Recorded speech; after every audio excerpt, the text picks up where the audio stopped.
वसमत नगरपरिषद सार्वत्रिक निवडणूक 2025 प्रभाग क्रमांक 1 अ चे अपक्ष उमेदवार शेख साजिद शेख इस्माईल यांची निवडणूक निशाणी छताचा पंखा आहे.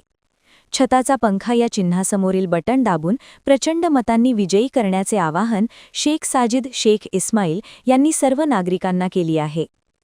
प्रभागातील सर्व नागरिकांनी निवडणूक लढविण्यासाठी त्यांना आग्रह केल्यामुळे ते या निवडणूक रिंगणात उतरले आहेत.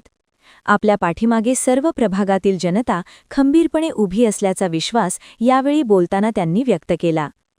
शेख साजिद शेख इस्माईल लाला पुढे काय म्हणाले ते पाहूयात.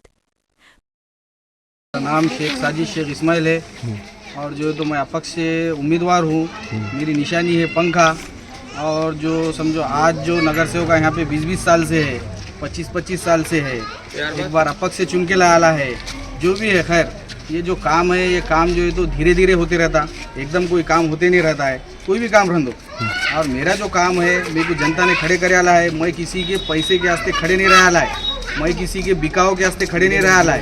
एक मेरे को जनता एक ऐसा समीकरण दूसरों के दिलों में एक फैला रहे कि भाई कोई तो भी क्या है, मैनेज होगा क्या, कुछ पैसे लिया क्या.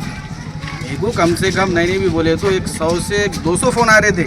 10 तारीख से 9 तारीख तक तो ऐसे फ़ोन आ रहे थे और ऐसे आदमी आ रहे थे कि ऐसा मेरे को लग रहा था कि सारा पूरे वसमत में मैं अकेला खड़े आला है कि क्या है क्या. तो एक जनता ने मेरे को प्यार से खड़े करे आला है. मैं अगर पैसे अगर लेके पीछे फार्म लेता था या अगर पीछे करने का रहता था तो मैं जनता में जो मोहब्बत मेरे दिलों में है वो दोबारा मोहब्बत आने वाली नहीं थी जनता में मोहब्बत. इसलिए मैं एक ज़ोरदार काम करने वाला हूँ और आने के बाद भी जो है तो जनता के साथ में रह के काम करने वाला हूँ. जैसा कि कोई काम है आज जो है तो गेट के पास जो एरिया है हमारे पास जुम्मा पेट में, वहाँ पे एक आंगनवाड़ी की सख्त ज़रूरत है. जो है तो फातिमा कॉलोनी में एरिया है, ये वो गरीब एरिया है. हमारे पास जो है तो जितना भी एक प्रभाग नंबर 1 है, यहाँ पे मजदूरी से काम करने वाले लोग हैं और ईमानदार तबका है. और ये सबको मालूम हो गया है वार्ड नंबर 1 को कि मेरे संग जितनी भी जनता है वो ईमानदारी जनता है. किसी की पैसे बुलाए वाली जनता नहीं है, किसी को मैंने पैसे दे के बच्चों को शर्मिंदा करे वाली जनता नहीं है. ये लोग एक समझो दूसरे के दिला फेरने के वास्ते कि ऐसा समीकरण फैला रहे कि भाई कुछ तो भी ले जाऊँगा, पीछे हट जाऊँगा, ऐसा कुछ भी नहीं है. मैं अपना ईमान गवार रख के मैं लड़ने वाला हूँ और मेरी जीत है और मेरे को लड़ना है, बोले तो लड़ना चाहिए. तुम आगे बढ़ो.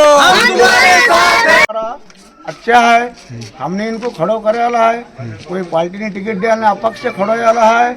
हम इसके साथ है, हम जिम्मेदारी से उसको खड़ो करे वाला है. कितने वोट से हम 200-300 वोट से हम चुन के लाएंगे उनको. बिल्कुल लाएंगे. भीड़ से असं वाटते की आमची सीट 100% निघली आणि हे जे माणूस आहे हे स्वतः उभं राहिला नाही, सगळी जनता यांना उभं केलं आहे.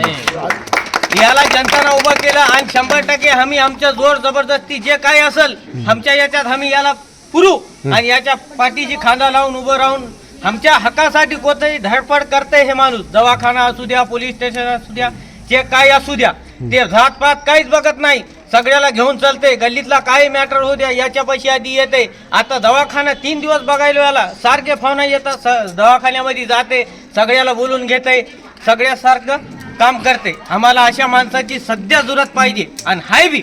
आणि याला निवडून आणणार आमचं हे पाठीशी 100% आम्ही निवडून आणणार म्हणजे आणणारच. प्रतिनिधी नंदू परदेशी, NTV न्यूज मराठी, वसमत, हिंगोली.